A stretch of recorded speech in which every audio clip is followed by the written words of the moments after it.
Muy buenas a todos y bienvenidos un día más al podcast oficial de Diario El Esquinazo. En el día de hoy tenemos el placer, nos acompañan Pablo Silvestre y Rodrigo Plaza. ¿Qué tal estáis? Hola, muy buenas. Hola, buenas, ¿qué tal?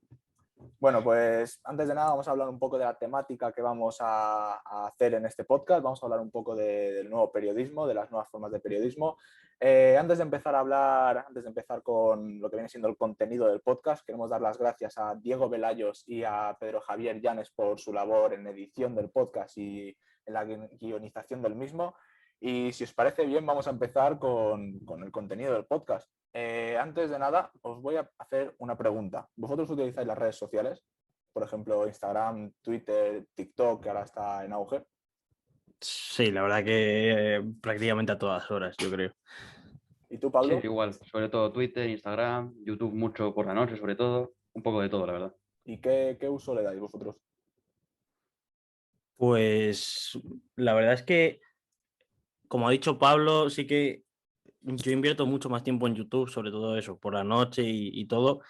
Instagram y Twitter realmente es más como pasatiempo, ¿no? Como cuando te aburres, pues para enterarte un poco de qué es lo que está pasando y poco más. Sí que quizá le doy otro uso diferente a YouTube, igual un poco pues también para entretenerme o si no, pues si tengo alguna curiosidad sobre algún tema o lo que sea, sí que lo uso más para eso. ¿Vosotros qué uso les dais? Yo YouTube, Instagram sobre todo más lúdico y Twitter lo uso más profesional para hablar de fútbol, de Fórmula 1 y de mis artículos.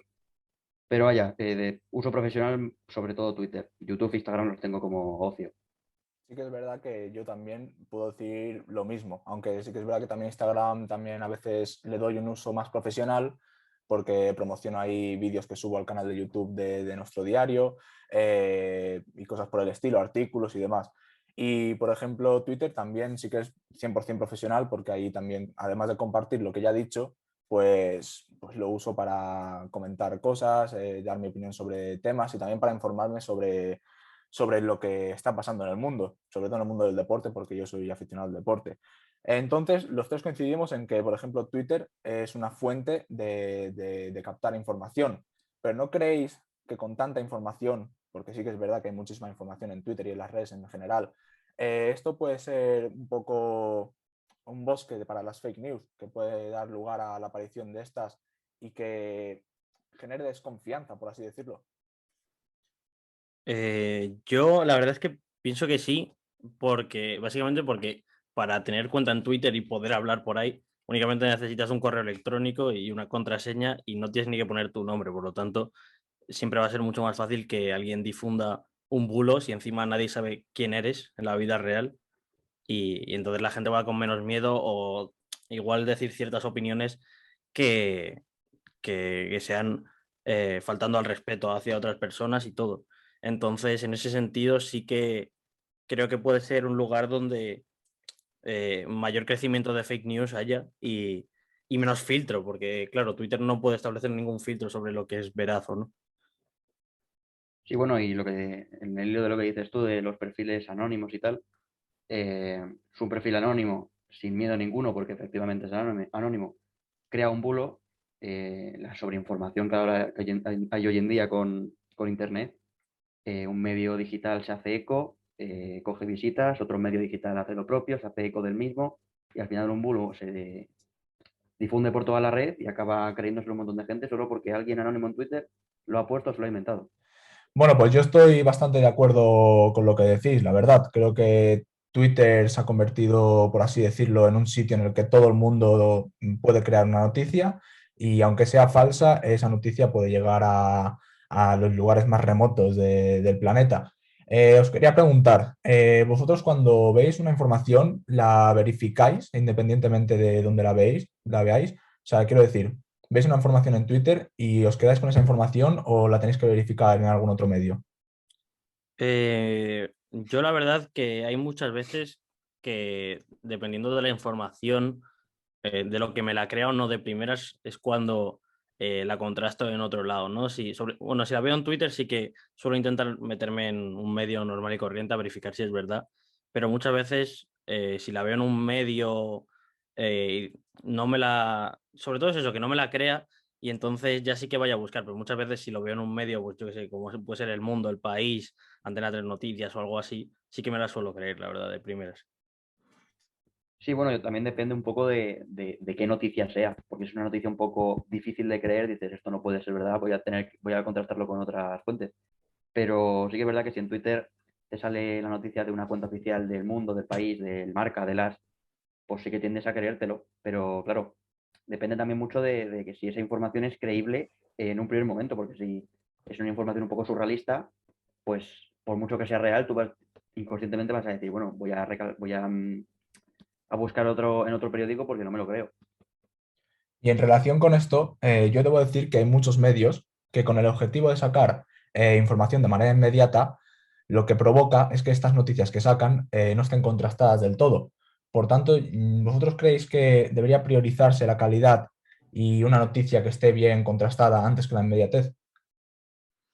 Sí, yo pienso que sí. El problema, yo creo que, bueno, lo llevan utilizando de esta manera toda la vida. Siempre ha sido que el periódico que sacaba primero la noticia se llevaba la gloria, por así decirlo, y luego ya se descubriría si era verdad o no. Pero encima lo han favorecido esto, el tema de las redes sociales, porque es mucho más inmediato. El tema de que tú lances un tweet y alguien que está en la otra punta del mundo al instante de que lo has publicado lo pueda leer, ha hecho que incluso esta práctica tenga aún más uso, en el sentido de que si pongo yo primero el tweet, lo va a ver mucho más gente y el resto de medios se van a copiar de mí.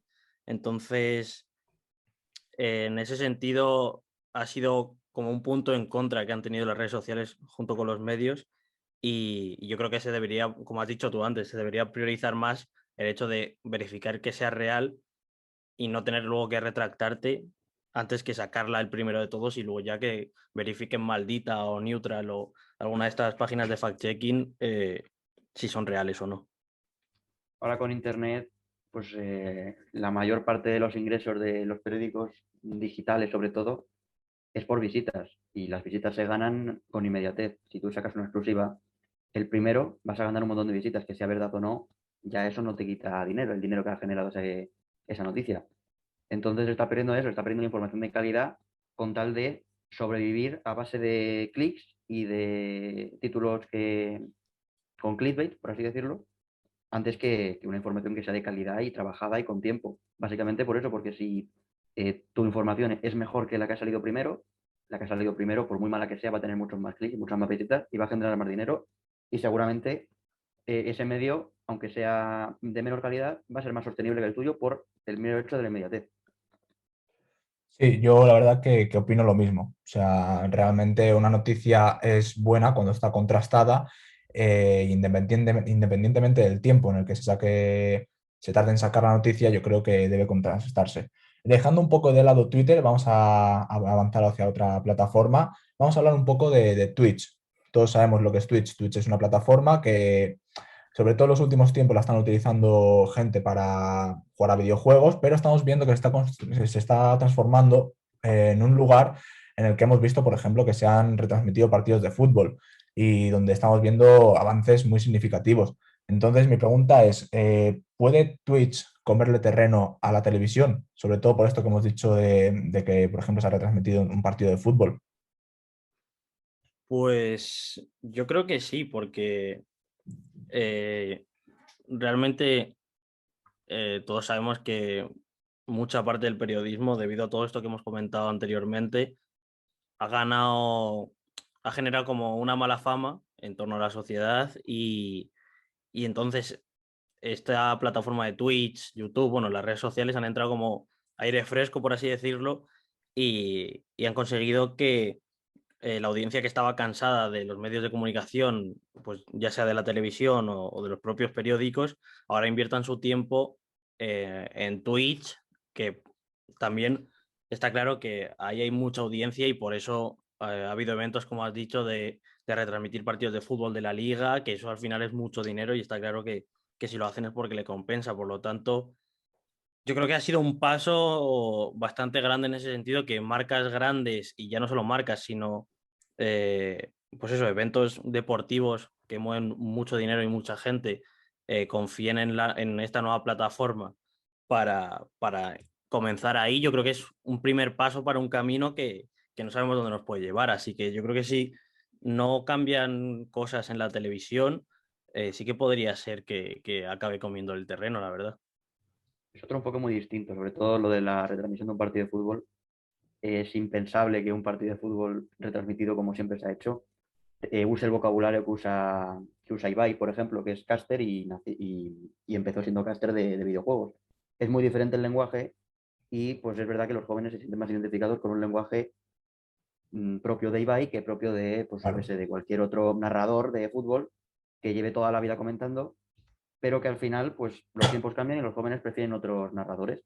Y básicamente por eso los casters y los narradores de videojuegos que se han pasado a comentar de vez en cuando partidos de fútbol, pues no solo tienen el Twitch, sino que encima también tienen un canal de voz diferente para retransmitir los partidos y que se vean en la tele.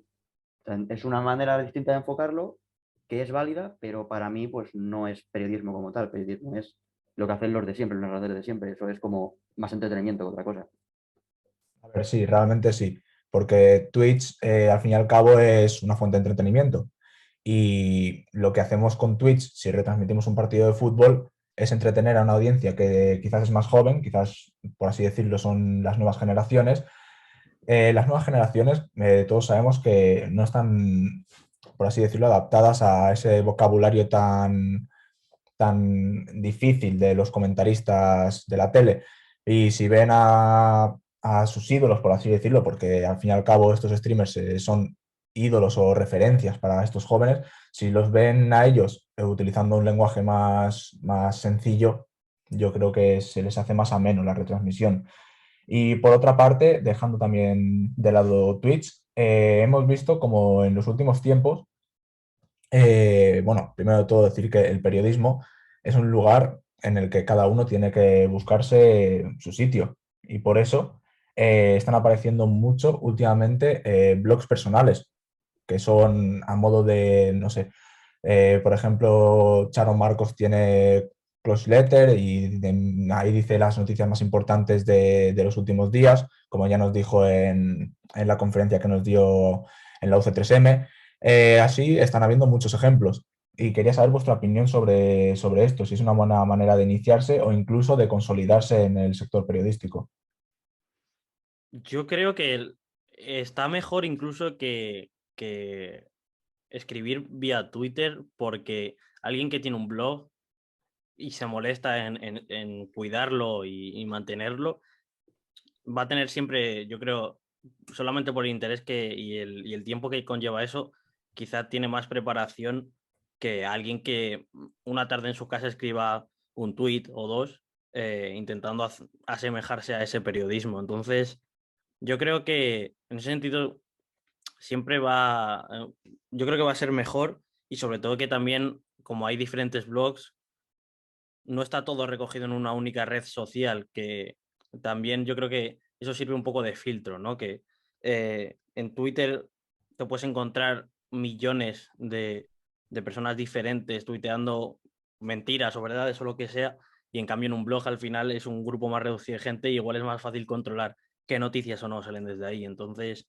yo lo veo una opción mejor y sobre todo, como habéis dicho, más periodística, porque creo que el hecho de tener un blog, solo ese interés ya tiene que ser de alguien que esté más preparado con respecto al periodismo y de lo que se va a hablar.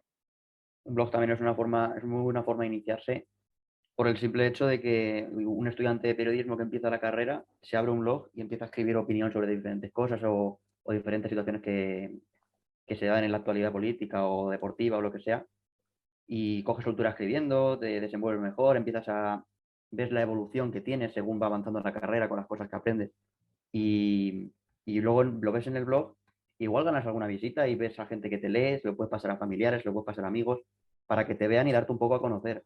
Para iniciarse yo creo que es una opción muy buena, pero para consolidarse tienes que tener suerte, yo creo, porque un blog que genere lo suficiente como para que un periodista pueda vivir de ese blog, tienes que tener suerte o aprovechar un nicho de mercado muy concreto y muy original como para poder vivir de ello, vaya. Está claro que en general en el periodismo tienes que tener mucha suerte porque hay muchas veces que se mueve por contactos, hay muchas veces que necesitas ese punto de fortuna. Y a modo de conclusión, para acabar ya con el podcast, la última pregunta, que yo creo que se puede contestar de una forma muy breve, es que si creéis que este nuevo periodismo puede convivir en armonía con el periodismo tradicional. Pues es buena pregunta, la verdad, y es bastante complicado en ese sentido, porque es como que el periodismo tradicional está ahora yendo quizá cuesta abajo, sobre todo en eso, en la opinión pública, y todas las plataformas nuevas están en auge porque, sobre todo ya existían de antes, ¿no? Pero es verdad que el tema de la cuarentena, sobre todo si hablamos de Twitch, ha hecho que mucha más gente empiece a utilizarla y tome aún más relevancia. Entonces, yo creo que obviamente todo eso se ha generado en base a que ha habido un tiempo donde ciertas cosas en el periodismo quizás no se hayan hecho de la mejor manera posible y eso ha cansado a la audiencia y está haciendo que se vayan a estos nuevos sitios. Entonces puede ser que si las cosas continúan tal y como están y las nuevas generaciones y las nuevas redes no la pifian mucho, y los medios tradicionales no toman medidas para intentar recuperar esa audiencia, sí que podríamos estar hablando de un relevo quizás, ¿no? O ya igual incluso no un relevo, pero sí que se puede añadir estas nuevas corrientes como un medio de comunicación normal y corriente en un futuro. Yo creo que pueden convivir a corto plazo. A largo ya no te sabría decir, pero a corto plazo sí, porque yo creo, por ejemplo, la retransmisión de los partidos de fútbol, si tú ves un partido de fútbol, si quieres verlo con un streamer, puedes ver con un streamer. Si quieres verlo por la tele, con un narrador de toda la vida, lo puedes ver con el narrador de toda la vida. Al final puede convivir ambas cosas y cada uno que elija la opción que más le guste. Ahora, que esto sea sostenible a largo plazo para el periodismo que conocemos, no lo sé, no lo sé. No sé si al final llegará a sustituirlo por completo o si se quedará en segundo plano, pero, pero bueno, yo creo que a corto plazo sí podrían convivir, pero habría que verlo ya prolongado el tiempo, si al final pues el periodismo como tal acaba transformándose por completo o hay un pequeño resquicio que sí, que pueda seguir como estamos hasta ahora. Yo creo personalmente que la convivencia de estos dos tipos de periodismo depende sobre todo de un proceso de readaptación del periodismo tradicional. Lo que está claro es que el periodismo tradicional no puede seguir con las mismas bases y yo lo que creo que tendrían como que juntarse, por así decirlo. Podemos sacar cosas muy positivas del periodismo tradicional, como puede ser el trabajo, como puede ser la constancia, como pueden ser muchísimas otras cosas, y podemos sacar otras cosas muy positivas del periodismo, de este nuevo periodismo, como puede ser, por ejemplo, y sobre todo, las nuevas tecnologías. Entonces, yo creo que si intentamos buscar esa convivencia, yo creo que se puede llevar a cabo y para eso tiene que llevarse a cabo un proceso de readaptación en el periodismo tradicional. Pero bueno, yo creo que ha quedado todo bastante claro. Nos vemos en el siguiente podcast. Espero que os haya gustado. Rodrigo, Pablo, muchas gracias. Un Gracias a placer. ti. Bueno, pues hasta otra. Muchas gracias. Adiós. Adiós.